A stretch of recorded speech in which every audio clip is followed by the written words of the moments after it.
औज़ुबिल्लाहिमिनश्शैतानिर्रजीम बिस्मिल्लाहिर्रहमानिर्रहीम अस्सलाम वालेकुम टू माय ऑल व्यूअर। आज लेसन नंबर 9 के साथ आपकी खिदमत में हाज़िर हूँ। सबसे पहले बताना चाहूँगी क्योंकि मैं लेट हुई इस लेक्चर के लिए, तो उसकी वजह बताना ज़रूरी है। जनाब, मैं तैयारी कर रही हूँ पीपीएससी के एग्ज़ाम की, तो उस वजह से मुझे टाइम नहीं मिल पा रहा। तो मुझे कुछ इस तरह भी लगा कि कमेंट्स कम आ रहे थे, सब्सक्राइबर कम आ रहे थे, तो मैंने कहा मैं इधर तवज्जो देने की बजाय अपनी पढ़ाई के ऊपर तवज्जो दूँ। तो मेरी आपसे गुजारिश है कि अगर आपको बेनिफिट दे रही हूँ और आपके लिए मेहनत कर रही हूँ तो यार प्लीज़ सब्सक्राइब तो कर दो, क्योंकि मैं इतना टाइम लगा रही हूँ सिर्फ आपके लिए, और आपने सिर्फ एक बटन दबाना होता है और आपको उसके बदले में इतना कुछ मिल रहा होता है। तो प्लीज़ यार, इतनी मेहनत के बदले सब्सक्राइब ज़रूर कर दीजिए, कर दिया करें। तो स्टार्ट करते हैं आज के लेसन को। लेसन नंबर 9 है हमारा, और लेसन नंबर 9 में क्या है कि हम इस अपने चैप्टर के अंदर पढ़ेंगे कि फंक्शन क्या है ह्यूमन रिसोर्स मैनेजमेंट के। यानी कि जो ह्यूमन रिसोर्स मैनेजमेंट है वो जो एक फील्ड है, तो वो जब छोटी फर्म में हमने उसको मैनेज करना तो किस तरह से मैनेज करेंगे, और जब हम बड़ी फर्म की बात करते हैं, लार्ज फर्म की, तो वहाँ पे क्या होता है। तो बिना किसी बात की देर किए जनाब स्टार्ट करते हैं अपने पहले पैराग्राफ को। तो हमारे पहले पैराग्राफ के अंदर है human resource management function in medium size firm. जब हम बात करते हैं मीडियम साइज फर्म की, तो वहाँ पे क्या होता है, as firm grow and become more complex, जैसे जैसे फर्म बड़ी होती जाती है वो ज़्यादा कम्प्लेक्स होती जाती है, क्योंकि लोगों को मैनेज करना होता है। जब फर्म बड़ी होगी, ग्रुप्स बड़े होंगे, लोगों में झगड़े फसाद इख्तलाफात वो सारा कुछ जो है, और उनको अगर बेनिफिट हमने देने हैं, उनके बिहेवियर को देखना है, परखना है, उनको किस चीज़ की ज़रूरत है, तो वो सारी चीज़ें जो हैं वो कम्प्लेक्स होती जाती हैं। तो क्या होता है, and its function achieve greater importance, और the basic purpose of human resource management remains the same. लेकिन मकसद हमारे ह्यूमन रिसोर्स मैनेजमेंट का एक ही है, चाहे वो बड़ी फर्म में हो चाहे वो छोटी फर्म में हो, but the approach followed in accomplishing it's objective change. जब हम छोटी फर्म में बात करते हैं तो एक दो बंदे काम कर सकते हैं, ठीक है, मैनेज कर रहे हैं, लोगों को देख पा रहे हैं। लेकिन जब हम बड़ी फर्म में जाएंगे तो हमें एक डिपार्टमेंट अलग से बनाना होगा जो मैनेज कर रहा होगा ह्यूमन रिसोर्सेज को। तो इस तरह से ये है कि जब हमने इसके गोल्स को अचीव करना है तो इसको अकम्प्लिश करने में, इस पर अमल पैरा होने में थोड़े बहुत हमें चेंजेस लाने पड़ते हैं अकॉर्डिंग टू आवर फर्म। इसके बाद है हमारा traditional resource function in large firm. अब ट्रेडिशनल ह्यूमन रिसोर्सेज जो है लार्ज फर्म में क्या होती है, जैसे कि मैं पहले बता चुकी हूँ, जब हम बात करते हैं इंसानों को हम एक रिसोर्स के तौर पर लेते हैं तो वो और ज़्यादा कम्प्लेक्स होती जाती है, ठीक है। क्योंकि जब हम बात करते हैं ना सिंगल फर्म की, सॉरी छोटी फर्म की, तो वहाँ पे एक बंदा मैनेज कर सकता है। लेकिन जब हम बात करते हैं बड़ी फर्म की, जैसे यहाँ पे है too complex for a one person, एक बंदा जो है वो मैनेज नहीं कर पा रहा होता, क्योंकि उसके लिए सारी चीज़ें बहुत कम्प्लेक्स होती हैं, वो अकेला क्या क्या करे। तो हमें एक सेपरेट सेक्शन बनाना पड़ता है जो ह्यूमन रिसोर्स को मैनेज कर रहा होता है। इसके बाद है an evolving organisation for large firms, ठीक है। अच्छा, इसमें हम क्या देख रहे हैं कि ह्यूमन रिसोर्स जो है एक ऑर्गेनाइजेशन के अंदर किस तरह से तरक्की करती जाती है, उसके स्टेप्स कौन से हैं। इवॉल्विंग मतलब इर्तिकाई मराहिल उसके कौन से होते हैं लार्ज फर्म के अंदर। तो फंक्शन यहाँ पे हम पढ़ेंगे ह्यूमन रिसोर्स मैनेजमेंट के, और ह्यूमन रिसोर्स मैनेजमेंट डिपार्टमेंट जो एक है बड़ी फर्म में काम कर रहा है, तो उसके हमारे पास कौन से फंक्शन है। तो सबसे पहला फंक्शन इसमें जो है वो स्टाफिंग का है, ठीक है। स्टाफिंग क्या होता है, स्टाफिंग में हमारे पास ये होता है कि ऑर्गेनाइजेशन के अंदर हमें क्वालिफाइड इंडिविजुअल्स चाहिए होते हैं, ठीक है, जॉब के अकॉर्डिंग वो उस जॉब के अहल हों, ठीक है, specific jobs at specific place and time. एक ऑर्गेनाइजेशन जो है वो हमेशा ऐसे लोगों का, इसका मतलब ये है कि एक ऑर्गेनाइजेशन हमेशा ऐसे लोगों का इंतखाब करे जो मखसूस वक्त में मखसूस जगह के अहल हों, ठीक है। तो ऐसे लोगों को हमने जब भर्ती करना है, हमने जब उनको स्टाफिंग में यही है ना कि सेलेक्ट करना है, तो किस तरह से करें? पहले हम अपनी जॉब को देखें, हमने किस शोबे के लिए या किस पोस्ट के लिए किसी बंदे को रखना है। जब हम प्रॉपरली जॉब एनालिसिस कर लेंगे, इसके बाद एक सिस्टमेटिक प्रोसेस बनाएं जिसके ज़रिए से हम डिटरमाइन कर सकें उसमें अगले बंदे की जो हमारे पास आ रहे हैं उनकी स्किल्स को, और इसके अलावा हम खुद भी देख सकें कि उसमें कौन सी स्किल्स होनी चाहिए, ड्यूटीज़ कौन सी वो परफॉर्म कर सके, और उसमें उसको कौन कौन सी नॉलेज होनी चाहिए। ये सारी चीज़ें हमने देखनी है।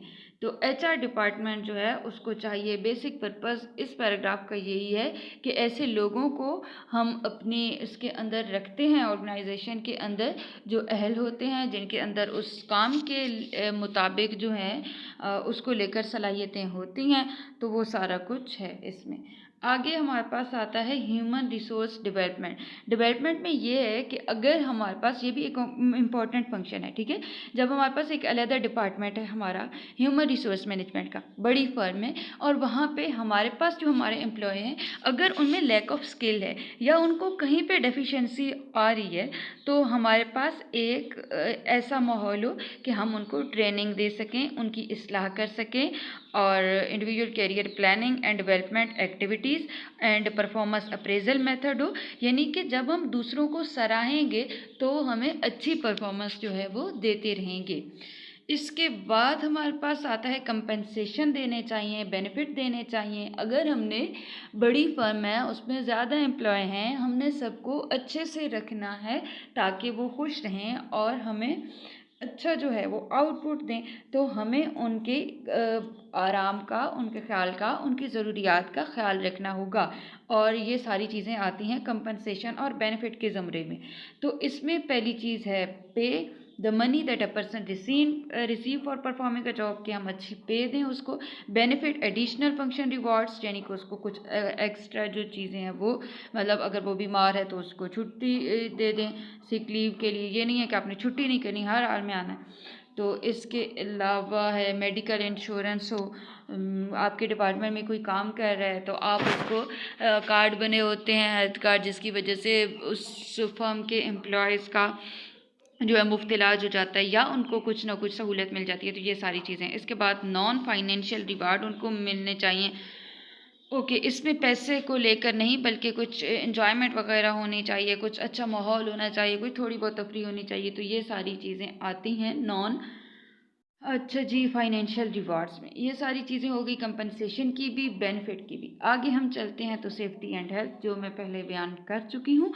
इसके बाद एम्प्लॉय एंड लेबर रिलेशन, यानी कि लेबर्स के साथ एम्प्लॉय की रिलेशन अच्छे हों। जब हमारे पास रिलेशन अच्छे नहीं होंगे तो झगड़े फसाद होंगे और हमारे पास आउटपुट सही नहीं आएगा। एम्प्लॉय एंड लेबर रिलेशन में हमारे पास कुछ चीज़ें बहुत ज़्यादा इंपॉर्टेंट हैं, जैसे कि यहाँ पे परसेंटेज दी हुई है, और इसके अलावा जो हमारे पास ये दिए हुए एक तो ये, तो इसमें हम पढ़ते हैं कि क्या है कि since 1983 union membership has fallen approximately 8% to only 13.9% of the workforce. यानी कि 1983 के बाद से यूनियन की रुकनीत जो है तकरीबन 8% कम होकर सिर्फ 13.9% अफरादी कुव्वत जो है वो रह गई है। ठीक है, अब इसको मैं फर्दर एक्सप्लेन करती हूँ, परेशान नहीं होना। ठीक है, subtracting government employees, unions represent only 9.5%। जो सरकारी मुलाजमीन हैं उनको तफरीक करने से या उनको माइनस करने से हमारे पास यूनियनें जो हैं वो सिर्फ 9.5% की नुमाइंदगी करती हैं। ठीक है, तो इसकी वजह से जो हमारी प्राइवेट फर्म हैं उनमें अफरादी कुव्वत की कमी हो गई है।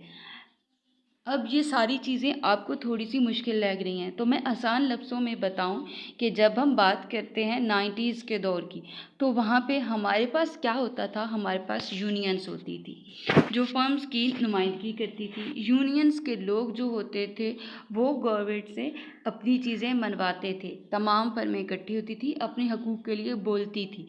लेकिन यूनियन का जो एक ट्रेंड था, जैसे जैसे वो ख़त्म होता गया, उसकी परसेंटेज कम कम होती गई तो लोग जो थे या जो फर्म्स थी उनको अपने राइट के लिए, तो अब उनके जो मनपसंद राइट थे वो तो मिलने से रहे, तो उनको गवर्नमेंट के जितने भी असूल थे वो सारे फॉलो करने पड़े। तो इसमें ये था कि in past this relationship was accepted the way of life for many employer. तो जब हम बात करते हैं ना अपने पुराने दौर की, तो वहाँ पे ये रिलेशन बहुत अच्छा होता था, क्योंकि जो एम्प्लॉयज़ होते थे लेबर्स के, उनके साथ रिलेशन होते थे, वो लेबर के जो आवाज़ है वो बनकर उभरते थे। लेकिन अब ये नहीं रहा, क्योंकि यूनियनशिप जो है वो बहुत ज़्यादा पसमानदगी का शिकार हो चुकी है। आगे हम चलते हैं ह्यूमन रिसोर्स रिसर्च की जानिब। Although human resource research is not listed as a separate function, it pervades all HRM functional areas, and the researcher laboratory is the entire work environment. इसमें हमारे पास क्या है, ह्यूमन रिसोर्स रिसर्च। जब हम बात कर रहे हैं कि हम इंसानों को एक वसाइल के तौर पर, एक रिसोर्स के तौर पर ले रहे हैं, तो यार उसको भी तो हमने ढूंढना है ना, लोगों को भी तो ढूंढना है, तो उसका यहाँ पे जिक्र नहीं किया गया। लेकिन ये भी जो है HRM के अंदर एक फंक्शन के तौर पर काम कर रही है और काफ़ी फैली हुई है, ठीक है। इसके बाद है inter relationship of HRM function के, HRM के जितने फंक्शंस हैं उनका आपस में ताल्लुक़ है और वो एक दूसरे पर डिपेंड करते हैं। नेक्स्ट टॉपिक की जाने बढ़ते हैं, और हमारा नेक्स्ट टॉपिक है the dynamic human resource management environment. इसमें हमारे पास क्या है कि many inter related factor affect human resource management. हमारी जो ह्यूमन रिसोर्स मैनेजमेंट है उसके अंदर या उसके ऊपर बहुत सी चीज़ें जो हैं वो असरअंदाज हो रही होती हैं, बहुत से फैक्टर होते हैं जो बैरूनी होते हैं वो भी जो है, और कुछ जो अंदरूनी होते हैं वो फैक्टर भी जो हैं माहौल के अंदर वो इसके ऊपर असरअंदाज हो रहे होते हैं, और उनका आपस में काफ़ी कनेक्शन होता है। क्योंकि अगर हम देखें बाहर की दुनिया की, तो बाहर हमारे मुकाबले में कोई फर्म है जो हमसे आगे जा रही है और उसकी वजह से हमारी जो चीज़ें हैं वो कम बिक रही हैं, तो ये जो है एक एक्सटर्नल जो है वो फैक्टर है। तो एक्सटर्नल फैक्टर भी जो है हमारी परफॉर्मेंस के ऊपर, हमारी ऑर्गेनाइजेशन के अंदर जो है वो असरअंदाज हो रहा है।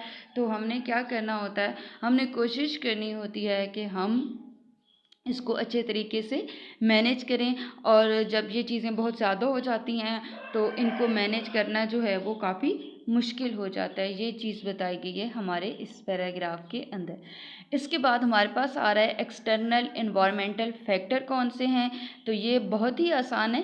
अगर हम इसको MGT 501 को ना एज अ फन लेना और समझ कर पढ़ें, अपने दिमाग से पढ़ें, और अगर हम इसको पढ़ेंगे यार ये तो बहुत मुश्किल है, ये है वो है, सिर्फ इंग्लिश को देखते जाएंगे तो हमें समझ नहीं आएगी।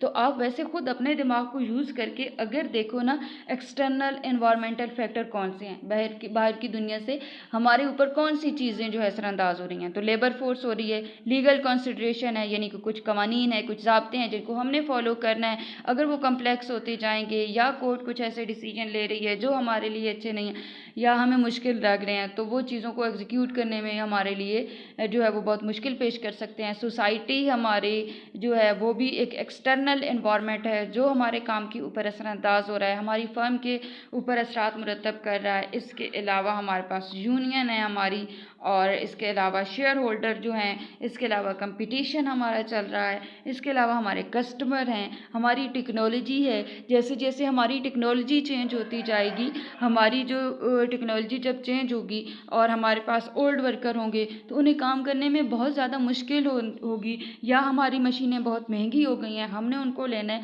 तो भी वो हमारे फर्म के लिए एक बैरूनी चीज़ है। टेक्नोलॉजी बाहर से चेंज हुई, ज़ाहिर है अब जब दुनिया का ट्रेंड चेंज हो रहा है हमने भी लेनी है तो हमारे लिए मुश्किल हो गई। इसके अलावा इकोनॉमी बहुत ज़्यादा जो है वो रोल करती है या असरअंदाज होती है, हमारे एक्सटर्नल फैक्टर में आती है और हमारी फर्म की परफॉर्मेंस के ऊपर असरअंदाज होती है। अगर आप सिर्फ इनके नाम भी याद कर लें ना तो कोई इतना दिक्कत नहीं है यार कि आपने ज़रूरी इसके अंदर से पढ़ना है, आप सिर्फ इनको देख लो अगर आपने पहले तैयारी नहीं की हुई, और अगर आपने की हुई थी तो फिर तो वेल एंड गुड। अब हम चलते हैं अपना अगला टॉपिक देखते हैं, the external environment proactive versus reactive approach. Proactive और रिएक्टिव अप्रोच बहुत इंपॉर्टेंट है, एक दफ़ा देख लेनी है जनाब। ओके, ये इजी है, लेकिन आपने एक दफ़ा देख लेनी है, और क्योंकि ये थोड़ी मुझे इम्पोर्टेंट लग रही है, आपके शॉर्ट क्वेश्चन में आ सकता है अभी जो मिड के होंगे ना उधर। तो प्रोएक्टिव में क्या होता है, जब हमारे पास चेंजेस आ रहे हैं हमारे माहौल के अंदर और उस वक्त हम कार्रवाई करेंगे, तो वो हमारी होगी प्रोएक्टिव। लेकिन अगर माहौल में तब्दीलियां वकू पजीर हो गई हैं और आप बाद में उनका जवाब दे रहे हो या उनके लिए रद्द अमल जो है वो उस पर कोई भी काम जो है वो कर रहे हो उसके जवाब में, उस तब्दीली के जवाब में, तो वो हमारे पास जब कोई चीज़ वकू पजीर हो चुकी है और उसके बाद आप कुछ एक्शन परफॉर्म कर रहे हो, तो वो हमारे पास है रिएक्टिव। और जब कोई चीज़ हो रही है और उस वक्त आप कर रहे हो उसके साथ साथ उसी के जवाब में, तो वो हमारे पास आगे जनाब proactive response. Internal environment, internal जो चीज़ें हैं हमारी फर्म के अंदर, जो हमारे गोल्स के ऊपर हमारे मैनेजमेंट की चीज़ें जो हैं उनके ऊपर असरअंदाज हो रही हैं हमारी ऑर्गेनाइजेशन के अंदर, तो वो हमारे पास एक दफ़ा मैं ऐसे ही पढ़ूंगी फिर आपको समझा भी दूंगी, क्योंकि आप ये ना कहो कि ऊपर ऊपर से जा रही है। लेकिन यार पता है क्या, शॉर्ट लेक्चर का मतलब ही यही होता है कि हमने बस जल्दी से आपको मेन मेन चीज़ें बतानी होती हैं। अगर गहराई में जाना है तो फिर आप वीडियो के लेक्चर सुन लो। इसमें हमारे पास इंटरनल एनवायरनमेंट में आता है मिशन, फिर आता है पॉलिसीज़, फिर आता है कोऑपरेटिव कल्चर, फिर आता है management style of upper manager, फिर आता है एम्प्लॉयज़, क्योंकि इंटरनली बात हो रही है फर्म के अंदर जो चीज़ें उनकी बात होगी। इनफॉर्मल ऑर्गेनाइजेशन, फिर आता है other units of the organisation, फिर आता है लेबर मैनेजमेंट एग्रीमेंट। तो एक एक करके जल्दी जल्दी से मैं इनको देख लेती हूँ। What is mission? अच्छा जनाब, तो इसको मैं स्टार्ट करने से पहले एक छोटी सी चीज़, पहली लाइन ये ज़रा गौर से देख लेनी है, क्योंकि अगर ये तारीफ आ गई तो ये भी आपको आती होनी चाहिए। Factors that affect firms human resource from inside it's boundaries, जो हमारे पास एक हद है हमारी फर्म की और उस फर्म के अंदर से जो चीज़ें असरअंदाज हो रही हैं, वो हमारे पास इंटरनल इन्वायरमेंटल फैक्टर होते हैं। सबसे पहले आता है मिशन। मिशन हमारा होता है गोल। कोई भी ऑर्गेनाइजेशन उस वक्त तक कोई भी काम नहीं करती या उस वक्त तक वजूद में नहीं आती जब तक उसको पता ही ना हो जनाब कि हमारा मिशन कौन सा है जिसको हमने अचीव करना है। ठीक है, हर लेवल पे हम काम कर रहे हैं, सारा कुछ कर रहे हैं, तो उसमें हमारे पास एक पर्पस होना चाहिए, रीज़न होनी चाहिए किस वजह से ऑर्गेनाइजेशन वजूद में आई है। ठीक है, इसके बाद आती हैं पॉलिसीज़। पॉलिसीज़ क्या होती हैं? प्री डिटरमाइंड गाइड, एक असूल ज़वाबित जिनको आपने हर हाल में फॉलो करना है, ये हमारे पास आती हैं पॉलिसीज़। इसके बाद आता है corporate culture, the system of shared values, believes and habit with an organisation, एक मुश्तरका जो हैबिट्स, आदात व अतवार जिनको आप देख रहे हो, जो बिलीव्स चल रहे हैं, that interact with the formal structure to produce behavioural norms. Norms भी हमारे पास कवानीन में आते हैं, तो वो हमारे पास कॉरपोरेट कल्चर मीन मुश्तरका कल्चर। इसके बाद मैनेजमेंट का स्टाइल जो है, आप किस तरह से मैनेज कर रहे हो लोगों को, लोगों जो अपर मैनेजर हैं उनका, तो वो भी हमारे पास हमारा इंटरनल आता है। फिर हमारे एम्प्लॉयज़ हैं जो हमारा काम कर रहे हैं, उनके एटीट्यूड्स, उनकी कैपेबिलिटीज़, ये सारा कुछ जो है एक दूसरे से मुख्तलिफ होता है। As a result behaviour that a manager find that affect with one worker may not be effective with another. ये क्या है जी? अच्छा, इसमें ये है जनाब कि जो हमारे पास एम्प्लॉयज़ होते हैं वो अपनी सलाहियतों, अपने रवैयों, अपने ज़ाती गोल्स जो होते हैं उनके, और उनकी जो अपनी शख्सियत है उसके लिहाज से वो एक दूसरे से मुख्तलिफ होते हैं। तो जब हर इंसान मुख्तलिफ है, तो जो हमारा मैनेजर है वो एक के साथ ज़्यादा अच्छी उसकी जो है वो मौसर तौर पर अपना जो है उसके दिमाग में जो कुछ है वो बयान कर सकता है बनिस्बत दूसरों के, क्योंकि हर एक के समझने की सलाहियत मुख्तलिफ है। इसके बाद हमारे पास आता है जनाब informal organisation. What is informal organization? The informal organization is the set of evolving relationship, जब रिलेशनशिप बन रहे हैं and the pattern of human interaction. ठीक है, इनफॉर्मल और फॉर्मल का मैंने अपने पिछले लेक्चर्स में बताया था। इनफॉर्मल होता है जो हम खुद से रिलेशन डेवलप करते हैं। फॉर्मल वो होता है जब ऑर्गेनाइजेशन की जानिब से आपको कहा जाता है कि आपने इस बंदे के साथ इस बंदे के साथ काम करना है, तो आपका उनके साथ जो है वो बातचीत का जो है वो चल रहा है, निज़ाम चल रहा है। तो इनफॉर्मल में आप खुद ही बनाते हो। ठीक है, किसी और डिपार्टमेंट के बंदे से आपकी दोस्ती हो गई, एक और आ गया तो आपका एक ग्रुप बन गया, तो वो आपका इनफॉर्मल हो जाता है। और फॉर्मल वो होता है जब आपको ऑर्गेनाइजेशन कहती है कि इस बंदे के साथ, इस ग्रुप के साथ आपको काम करना है, ठीक है। समाजी ग्रुप या सोशल नेचर के तौर पर हम अपने से जिन लोगों के साथ अच्छा सा अपना ताल्लुक बना लेते हैं, तो वो हमारे पास आता है इनफॉर्मल ऑर्गेनाइजेशन। और इनफॉर्मल रिलेशनशिप में इनफॉर्मल ऑर्गेनाइजेशन को एक दफ़ा पढ़ लीजिएगा। Other units of the organization, manager must be only aware of interrelationship that exist among divisions or department, and should use relationship to their advantage. Manager must be, अच्छा, manager जो है उसको हमेशा अवेयर रहना चाहिए कि जो हमारे पास डिपार्टमेंट हैं अगर वो मुख्तलिफ हैं और उसमें जो अफराद हैं अगर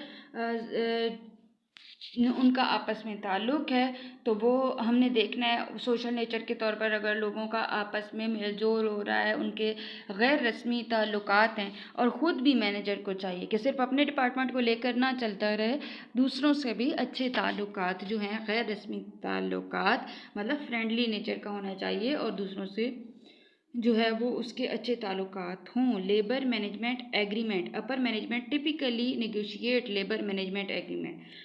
अक्सर ऐसा होता है कि लेबर मैनेजमेंट एग्रीमेंट को अपर मैनेजमेंट जो है वो एक्सेप्ट नहीं करती, निगोशिएट करती है, but manager throughout the organisation must implement the term of agreement. लेकिन जो हमारे मैनेजर्स होते हैं हमारी ऑर्गेनाइजेशन में, वो चाहते हैं कि ये चीज़ जो है हमारे पास इस पर हम अमल करें और इसको अकम्प्लिश करें।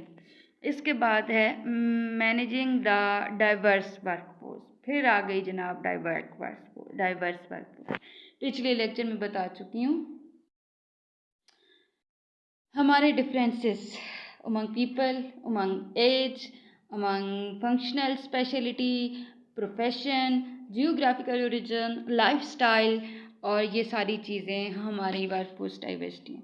तो जब ह्यूमन रिसोर्स की बात कर रहे हैं, डिपार्टमेंट है हमारा, तो वो देखे और इस तरह से बेनिफिट दे कि किसको किस वक्त क्या चीज़ की ज़रूरत है, अच्छे से ऊपर से वो सारे जो हमने पढ़े हैं ना, कंपनसेशन, हेल्थ, सारा कुछ। तो अब ये है सिंगल पेरेंट है मतलब या वर्किंग मदर है, तो उसके लिए भी कुछ ना कुछ होना चाहिए ऐसा कि उसको मुश्किल ना लगे काम के दौरान।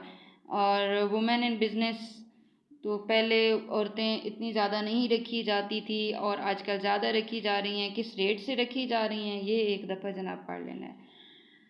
इसके बाद एक दफ़ा मैं देख ना लूँ कितना रह गया, अच्छा थोड़ा सा रह गया। इसके बाद हमारे पास आता है डेवल कैरियर। अच्छा, डेवल का मतलब होता है दोहरे, ठीक है। दोहरे कैरियर वाले ख़ानदानों की बढ़ती हुई जो तादाद है वो हमारी ऑर्गेनाइजेशन के, जिनके सिर्फ एक गोल नहीं होता, या जो एक कैरियर को लेकर नहीं, दो दो कैरियर को लेकर चल रहे होते हैं, तो वो भी एक चैलेंज भी हमारे पास होता है, ये कह रहे हैं। और मौक़े दोनों पेश करती है, ठीक है, तंजीम के लिए, क्योंकि हमने उन लोगों को मैनेज करना होता है। इसके बाद है वर्कर्स ऑफ कलर। अच्छा, अब कोई किसी मुल्क से है, कोई किसी मुल्क से है, तो उनके डिफरेंसेस होंगे, तो हमने उनको भी मैनेज करना होता है। ओल्डर वर्कर, अगर कोई पहले से हैं, उनका अच्छा एक्सपीरियंस है, और कोई नया है उसका नहीं है, तो हमने ये चीज़ें भी देखनी है। पर्सन विद डिसेबिलिटीज़, उनको देखना है, उनको अच्छे से बेनिफिट मिले हैं। Young person with limited education और स्किल, तो उसके लिए हमने ट्रेनिंग प्रोग्राम रखने हैं।